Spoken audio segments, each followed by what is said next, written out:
રામ રામ ખેડૂત મિત્રો, મારું નામ છે દિલીપ પટેલિયા અને આપણી યુટ્યુબ ચેનલ શ્રીરામ પેસ્ટિસાઇડ્સ ઉપર આપ સર્વે મિત્રોનું હાર્દિક સ્વાગત છે.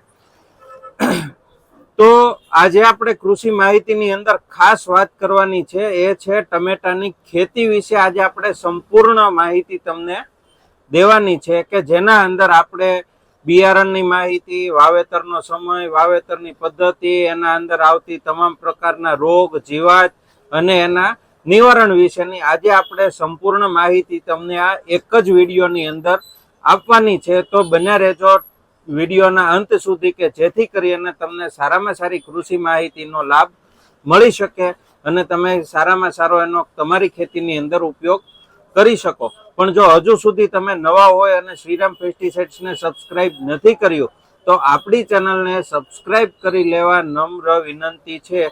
કારણ કે જે રોજ હું 7:15 વાગે સારામાં સારી કૃષિ માહિતીના વિડીયો મૂકતો હોઉં છું એ તાત્કાલિક તમારા સુધી પહોંચી જાય અને તમે કૃષિ માહિતીનો લાભ લઈ શકો. હવે આજે આપણે વાત કરીએ કે ટમેટાની ખેતી વિશે.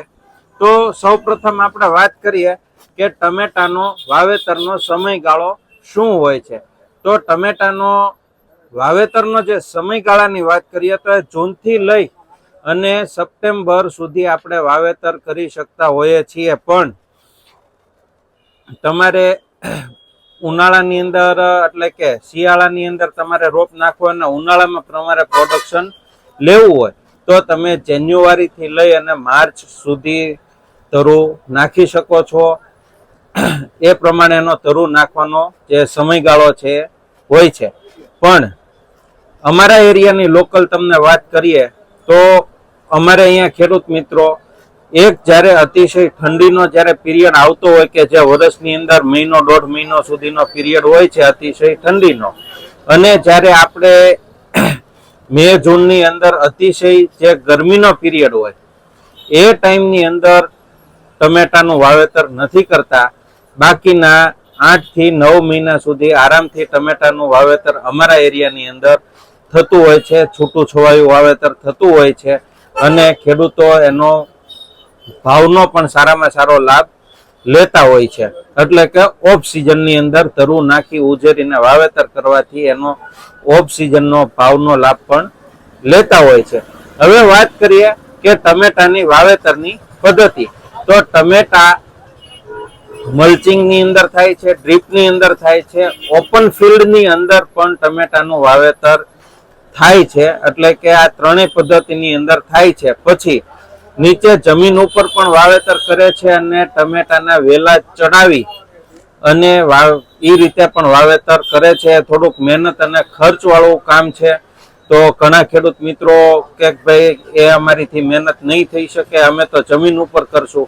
પણ જો તમે ટમેટાના વેલા ચડાવી અને એનું વાવેતર કરતા હોય તો એ તમને લાંબો સમય અને સારામાં સારી ક્વોલિટીનું ઉત્પાદન આપી શકે અને વધારેમાં વધારે ઉત્પાદન આપી શકવાની ક્ષમતા એના અંદર રહેલી હોય છે જો તમે વેલા ચડાવીને વાવેતર કરો છો તો.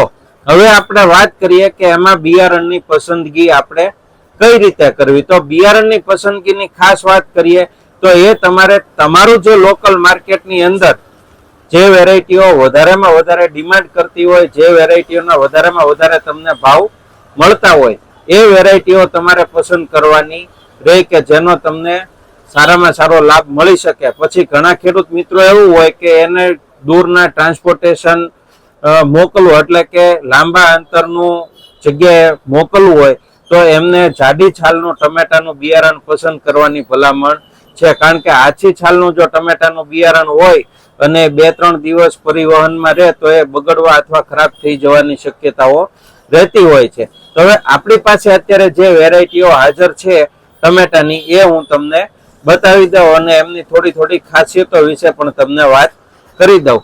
તો સૌ પ્રથમ જે આપણે વાત કરવાની છે ગોળ ટમેટાના બિયારણની વાત કરવાની છે કે ગોળ ટમેટાની અંદર આપણી પાસે છે સિજન્ટા કંપનીનું સાહો વેરાયટી. બીજી વેરાયટીની વાત કરીએ તો સ્વાતિ સીડ્સનું છે જગદીશ વેરાયટી. પછીની વાત કરીએ તો માઇકોનું છે 906 વેરાયટી. પછી ઇન્ડસ કંપનીનું ગિરનાર વેરાયટી. BSF નું છે રક્ષક વેરાયટી. અને અજીત સીડ્સની 1153 વેરાયટી. આ વેરાયટીનો વિડીયો હમણાં ટૂંક સમય પહેલા જ મેં કંપનીના ઝોનલ મેનેજરની સાથે મૂકેલો હતો. એ તમે વિડીયો જોઈ શકો છો. એના અંદર આ ટમેટા વિશે માહિતી આપી છે. ખૂબ જ કડક છાલનું ટમેટું છે, કલરની અંદર સારું છે અને ઉત્પાદન ક્ષમતા પણ સારામાં સારી છે. આ જે મેં તમને વેરાયટીઓ બતાવી એ એકદમ રાઉન્ડ શેપમાં એટલે કે ગોળ ટમેટાની વેરાયટીઓ છે. હવે ગોળ ટમેટાની અંદર આપણે જે હાંસું પડતું હોય એ ટાઈપની બે વેરાયટી એટલે કે ખૂબ ઘટ કલર લાલ કલરની અંદર હાંસું પડતી હોય એવી વેરાયટી છે અભિલાષ. બાયર સેમિનિસ કંપનીનું છે એક અભિલાષ અને બીજી જે વેરાયટી છે યુએસ એગ્રી સીડ્સનું છે 1508. આ બંને વેરાયટીઓની અંદર શેપ જે છે એ ગોળ થશે પણ હાંસું વાળું ટમેટું થશે. હવે હાંસું વાળા ટમેટાની અંદર આછો કલર અથવા તો ગ્રીન શેડ જે પડતો હોય એ ટાઈપની વેરાયટીની વાત કરીએ અને સાઈઝની અંદર મોટી સાઈઝના ટમેટાની વાત કરીએ તો એ વેરાયટી છે દર્શ F1 વેરાયટી. આનો સાઈઝ પણ મોટી છે, કલર એ સારો છે અને કલર જે ગ્રીન શેડ પડશે પ્લસ હાંસું પડશે એટલે કે એકદમ દેશી ઘાટનું જે આપણે ટમેટું કહી શકાય તો એ છે ક્લાઉડ સીડનું દર્શ F1 વેરાયટી. પછી બીજી વેરાયટી છે ગેરંટી સીડ્સનું છે રાજા વેરાયટી. અને ત્રીજી વાત કરીએ તો સંગ્રો કંપનીનું છે 525 વેરાયટી. આ પણ એકદમ દેશી ઘાટનું જ છે, તમે જોઈ શકો છો ફોટાની અંદર. અને આની છાલ જે છે અતિશય જાડી નહીં આવે એટલે કે મીડિયમ છાલનું વેરાયટી છે અને એકદમ દેશી ઘાટનું છે. હવે પછીની આપણે વાત કરીએ તો એ છે લાંબા ટમેટા, જે લાંબી સાઈઝમાં જે આવતા હોય છે. આ તમે જોઈ શકો છો. આ છે ઇન્ડસ સીડ્સનું વેદાંત વેરાયટી અને આ છે ક્લાઉડ સીડ્સનું અંજુ વેરાયટી. આ બધા ઈંડાકાર ટમેટું આવશે, લાંબુ આવશે. અને બીજી જે વેરાયટી છે ચેમ્પિયન વેરાયટી. આપણે વવરાવેલી છે, આપણો આનો અનુભવ હોય છે. આનું પ્રોડક્શન જે છે ખૂબ વધારે છે. એક સાથે 4-4, 5-5, 6-6 ટમેટા એક ઝુમખાની અંદર લાગે છે અને ખૂબ જ વધારેમાં વધારે ઉત્પાદન આપવાની ક્ષમતા વેરાયટીની છે. મેં પોતે ફિલ્ડ જોયેલું છે અને સારામાં સારું આનું પ્રોડક્શન પણ આપણે ખેડૂત પાસેથી લેવડાવેલું છે. તો હવે આજે મેં તમને માહિતી આપી એ બિયારણ વિશેની માહિતી. થોડી વિશેષ તમારે બીજી કોઈ બિયારણની જરૂરિયાત હોય અથવા એની માહિતીની તમારે જરૂરિયાત હોય તો જે વોટ્સએપ નંબર છે એના ઉપર તમે મને વોટ્સએપ કરી શકો છો કે જેથી કરીને હું તમને તમામ માહિતી આપી શકું. હવે આપણે વાત કરીએ કે આમાં પાયાનું ખાતર કયું નાખવું. તો પાયાના ખાતરની અંદર તમારે દેશી ખાતર ભરવાની ભલામણ છે, પણ જો દેશી ખાતર નથી તો તમે પાયાની અંદર DAP નાખી શકો, સુપર નાખી શકો અને ઝીંક નાખી શકો. આ ત્રણેય ખાતર મિક્સ કરી અને તમે પાયાની અંદર આપી શકો છો. એનો સારામાં સારો તમને બેનિફિટ મળશે. પછી કે આપણે પૂરતી ખાતરમાં કયા ખાતર આપી શકીએ. તો પૂરતી ખાતરની અંદર તમે NPK આપી શકો છો, સલ્ફર આપી શકો, ઝીંક આપી શકો, કેલ્શિયમ નાઇટ્રેટ આપી શકો, બોરોન આપી શકો, પોટાશ આપી શકો અને કોપર પણ આપી શકો. આ બધા ગ્રેડ તમારે ઉપર પૂરતી ખાતર તરીકે આપવાના છે. જો તમે ડ્રીપ કરી છે તો તમે ડ્રીપની અંદર વોટર સોલેબલમાં પણ આપી શકો છો અને તમે ઓપનમાં વાવેતર કર્યું છે તો તમે પાણી સાથે પાઈ શકો અથવા ધૂળની અંદર તમે ભેળવી અને નાખીને પાણી પાઈ શકો છો. હવે આપણે આની અંદર વાત કરીએ કે રોગ જીવાત અને વાયરસ વિશે. તો હવે ખાસ કરીને જો વાયરસનો પ્રશ્ન આવતો હોય ટમેટાના અંદર તો એના અંદર તમે વેલિડામાઇસિન જે આવે છે ટેકનિકલ એનો ઉપયોગ કરી શકો છો, કાસુગામાઇસિન ટેકનિકલનો ઉપયોગ કરી શકો છો, સ્ટેપ્રોસાઇક્લિન જે આવે છે 6 ગ્રામનું પાઉચ એનો ઉપયોગ કરી શકો છો અથવા 2-બ્રોમો-2 નાઇટ્રો જે 20 ગ્રામનું પાઉચ આવે છે એનો પણ તમે ઉપયોગ કરી શકો છો. એટલે કે વાયરસની કોઈ પણ દવા ફરજિયાત તમારે 12 થી 15 દિવસે વાપરવી જરૂરી છે. કે વાયરસ આવી ગયા પછી એનો કોઈ વિકલ્પ છે નહીં, પણ તમે વાયરસને આવતા અટકાવી શકો. અત્યારે 2 નવા કોમ્બિનેશન સારા આવ્યા છે કે જેના અંદર ફૂગનાશક અને વાયરસ ની બંને દવા ભેગી છે. એક છે કોનિકા, એના અંદર કાસુગામાઇસિન છે અને સાથે કોપર ઓક્ઝીક્લોરાઇડ છે. અને બીજું જે છે ઓર્મી છે એની અંદર વેલિડામાઇસિન અને ટેબુકોનાઝોલનું કોમ્બિનેશન છે. એટલે આ બેમાંથી કોઈ પણ એક દવાનો પણ તમે ઉપયોગ કરી શકો છો વાયરસ માટે.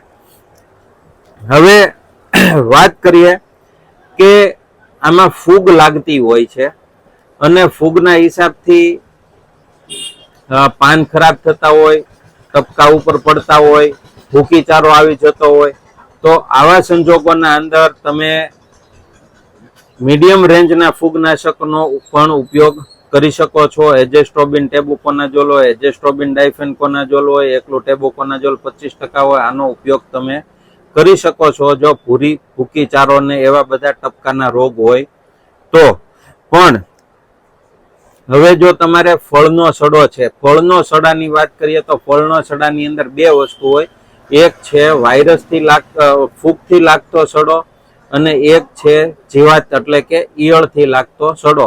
જો ઈયળથી સડો લાગતો હોય તો એના અંદર તમે સિમોડિસ છે કે લાનેવો છે કે ગ્રાસિયા છે આવી કોઈ પણ દવા અથવા કોરાજનનો ઉપયોગ કરી શકો છો. ઇમામેક્ટિન બેન્ઝોએટ 1.9% જે આવે છે એનો પણ તમે ઉપયોગ કરી શકો છો. એટલે કે ઈયળ મારતી કોઈ પણ સારામાં સારી કંપનીની દવાનો તમે ઉપયોગ કરી શકો છો. પણ ફૂગથી તમારે સડો લાગતો હોય તો એના અંદર તમારે ગેલેલિયો સેન્સા અથવા મેરેવિસ ડ્યુઓ અથવા મેરિઓન આ ત્રણમાંથી કોઈ પણ એકનો ઉપયોગ કરવાનો, કારણ કે એ ફળના સડા માટે એની ભલામણ કરવામાં આવે છે અને એમના સારામાં સારા રિઝલ્ટ તમને જોવા મળશે.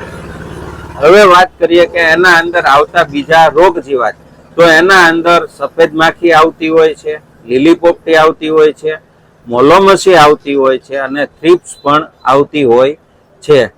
તો એક જ દવા અને બધું જો સાફ થતું હોય તો એના માટે તમે લાનેવોનો ઉપયોગ કરી શકો છો. ધાનુકા કંપનીનું જે લાનેવો આવે છે એનો ઉપયોગ કરી શકો છો. એના અંદર ઈયળ પણ કંટ્રોલ થઈ જશે અને આ તમામ પ્રકારની જીવાત પણ કંટ્રોલ થઈ શકે. પણ જો તમારે અંદર ઈયળનો કોઈ પ્રશ્ન નથી તો તમે ટોલ્ફેન પાયરેટ જે 15% આવે છે એનો પણ ઉપયોગ કરી શકો છો. અથવા તમે ડાયફેનફ્યુરન સફેદ માખી માટે, ડિનેટોફ્યુરન લીલી માખી માટે, થ્રિપ્સ માટે તમે એબામેક્ટિનનો ઉપયોગ કરી શકો છો અથવા ફિપ્રોનિલનો ઉપયોગ કરી શકો છો અથવા લેમ્બડા સાયક્લોથ્રીન અથવા લેમ્બડા થાયો જે કોમ્બિનેશનમાં આવે છે એનો પણ તમે ઉપયોગ કરી શકો છો. તો હવે આજે મેં તમને ટમેટીમાં આવતા રોગ, જીવાત, વાયરસ, સડા વિશે, ઈયળ વિશે એ બધી તમને માહિતી આપી દીધી છે. હવે આ વાત કરીએ કે એમાં ચડાવવામાં આવતા ગ્રેડની જે આપણે વાત કરીએ તો કે ભાઈ કયા ટાઈમે અમારે કયા ગ્રેડ ચડાવવા. તો અત્યારે જે તમને ડિસ્પ્લે ઉપર આખું લિસ્ટ દેખાય છે એ એનું આખું ટાઈમ ટેબલ છે કે કયા ટાઈમ ઉપર તમારે કયા ગ્રેડ ચડાવવા જોઈએ. એ આખું ટાઈમ ટેબલ આપ્યું છે મેં. એના અંદરથી તમે નક્કી કરી શકો કે મારી ટમેટી અત્યારે કેટલા દિવસની થઈ છે અને મારે એમાં અત્યારે કયો ગ્રેડ ચડાવવો જોઈએ. તો આ ટાઈમ ટેબલનો તમે સ્ક્રીનશોટ પાડી અને રાખી શકો છો કે જેથી જ્યારે ત્યારે તમારે ખાતરની જરૂરિયાત ચડાવવાની ઊભી થતી હોય તો એ પ્રમાણે તમે એના ટાઈમ ટેબલ પ્રમાણે ખાતરનો ઉપયોગ કરી શકો. તો હવે આજે મેં તમને ટમેટીના બિયારણ વિશે, રોગ વિશે તમામ માહિતી આપી છે, ખાતર વિશે તમામ માહિતી આપી છે. જો તમને મારી માહિતી સારી લાગી હોય તો વિડીયોને એક તમે લાઈક કરી દો અને હજુ સુધી જો તમે ચેનલ સબસ્ક્રાઇબ નથી કરી તો આપણી ચેનલને જરૂરથી તમે સબસ્ક્રાઇબ કરી લો કે જેથી કરીને સારામાં સારી કૃષિ માહિતી તમને મળી શકે. હવે બીજું કામ તમારે એ કરવાનું છે કે આ વિડીયોને તમારી પાસે જેટલા ગ્રુપ છે મોબાઈલની અંદર એ તમામ ગ્રુપની અંદર અથવા તમારા ભાઈબંધ દોસ્તારોની અંદર આ વિડીયોને તમારે મોકલી આપવાનો છે કે જેથી એ લોકોને પણ જો ટમેટાની ખેતી કરવી હોય તો એ પણ આ માહિતીનો લાભ લઈ શકે અને સારામાં સારો એનો ઉપયોગ કરી શકે. એ સાથે જ મને રજા આપો. જય જવાન, જય કિસાન.